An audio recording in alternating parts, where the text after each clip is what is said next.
Hello everyone, it's Tuesday morning. Normal ಆಗಿ school ಇದ್ದಾಗೆಲ್ಲ ಯಾರಪ್ಪ ಬೆಳಗ್ಗೆ ಬೇಗ ಎದ್ದೇಳ್ತಾರೆ ಅಂತ ಅನ್ನಿಸ್ತಾ ಇರುತ್ತೆ. ಬಟ್ ಇವಾಗ ರಜೆ ಇದೆ, ಆರಾಮಾಗಿ ಮಲ್ಕೊಳ್ಳೋಣ ಅಂದರೆ ಬೇಗ ಎಚ್ಚರಿಕೆ ಆಗಿರುತ್ತೆ, ಆಮೇಲೆ ನಿದ್ದೆನೂ ಕೂಡ ಬರೋಲ್ಲ. ಇವತ್ತು ಅಷ್ಟೇ ನನಗೆ ಹಾಗೆ ಆಗಿತ್ತು.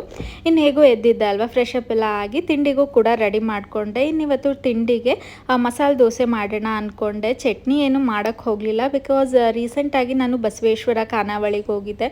ಅಲ್ಲಿಂದ ಚಟ್ನಿ ಪುಡಿನ ತಂದಿದ್ದೆ. ಸೊ ಅದನ್ನು ಹಾಕಿ ಟ್ರೈ ಮಾಡೋಣ ಪುಡಿ ದೋಸೆನ ಅಂತ ಮಾಡಿಕೊಂಡೆ. ಆ್ಯಕ್ಚುಲಿ ಚೆನ್ನಾಗಿತ್ತು.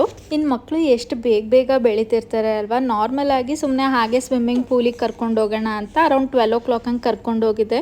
ನೋಡಿದೆ ಅದೇ ಟೈಮಿಗೆ ಕ್ಲಾಸ್ ಕೂಡ ನಡೀತಿತ್ತು. ಸೊ ಅವ್ರನ್ನ ಕೇಳಿ ಇವಾಗ ಸೇರಿಸ್ಬೋದಾ ಅಂತ ಅವರು ಕೂಡ ಎನ್ರೋಲ್ ಮಾಡಿಕೊಂಡ್ರು. ಇವತ್ತು ಜಸ್ಟ್ ಬ್ರೆತ್ ಹೋಲ್ಡ್ ಮಾಡೋದನ್ನ ಹೇಳ್ಕೊಟ್ಟಿದ್ದಾರೆ ಅಷ್ಟೇ. ಇನ್ನು ಅಲ್ಲಿಂದ ಬಂದಮೇಲೆ ಅವಳನ್ನ ಫ್ರೆಶ್ ಅಪ್ ಮಾಡಿ ಸ್ವಲ್ಪ ಟೈಮ್ ಬಿಸಿಲಲ್ಲಿ ಹಾಗೆ ಪೇಂಟಿಂಗ್ ಮಾಡಲಿ, ಕೂದಲು ಕೂಡ ಒಣಗುತ್ತೆ ಅಂತ ಕೂರಿಸಿದ್ದೆ. Thank you watching, bye.